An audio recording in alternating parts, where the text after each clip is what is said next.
Hello guys, what's up? Once again, Palaboy OFW here.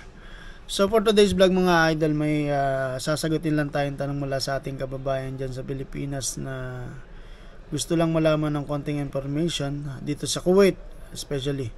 So disclaimer lang, this is my personal opinion and nagsishare lang ako ng time to time ng mga personal experience saka personal knowledge sa tungkol sa mga sahod dito, no? Kung tama ba or sulit ba yung ino-offer sa inyo ng employer.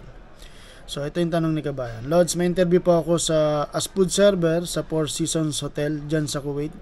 Ang offer po is $487 plus food allowance and free accommodation.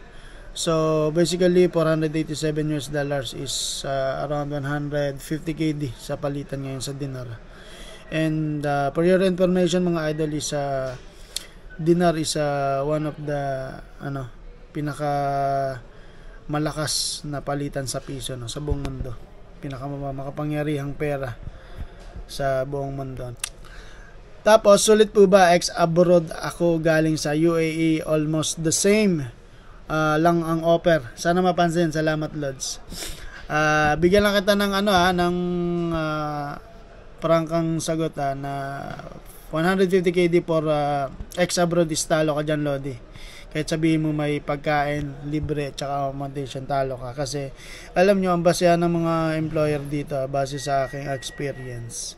At least may advantage ka nang makipag-communicate sa sa mga local, sa mga Arabo. At least basic Arabic, makakaintindi ka na or makikipag-usap ka na sa kanila.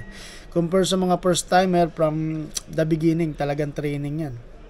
Basic ng pera, ng counting, ganyan, basic communication, first timer, pwede yan. Pero ex-abroad ka, kahit man lang 200 to 230 KD yung panalo na yan. Kasi may mga increment at least mga 230, panalo ka na dyan.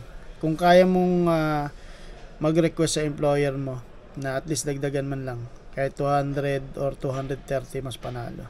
Kasi experience abroad tsaka galing ka pag Middle East, so ibig sabihin marunong ka nang makipag-usap ng Arabic. Sabihin na natin hindi perfecto, at least may basic ng alam. So yun lang naman ng kadalasang mga nalalaman ko or mga nakakausap ko dito sa mga mga galing Pinas, first timer, tsaka mga siyempre kapwa nating mga OFW dito sa Kuwait na matagal na. At saka ang basic ngayon dito, local hiring. Kung di ako nagkakamali, naglalaro na ng 275 to 300 KD yung basic. So, yun lang idol sa aking opinion. Kung kaya pang hingaan ng dagdag, pwede. Pero nasa sayo pa rin yan. Kung gusto mong umalis, let's say, no choice or wala ka ng ibang mahanap na company dyan sa Pilipinas. So, nasa sayo pa rin yan. Kasi after niya naman dito, kung tatanggapin mo yan, kung mayroon ka pang gustong let's say opportunity makita, mas marami rito, choice mo yan. Kasi para sa akin Kuwait mas maganda kaysa sa Dubai or sa UAE. Kasi malaki palitan, tapos maraming holiday, maraming overtime. Tapos pag may opportunity ka pang ma-release, lalo na kung 18 visa yan, mas maganda, mas malaki sa sahurin mo.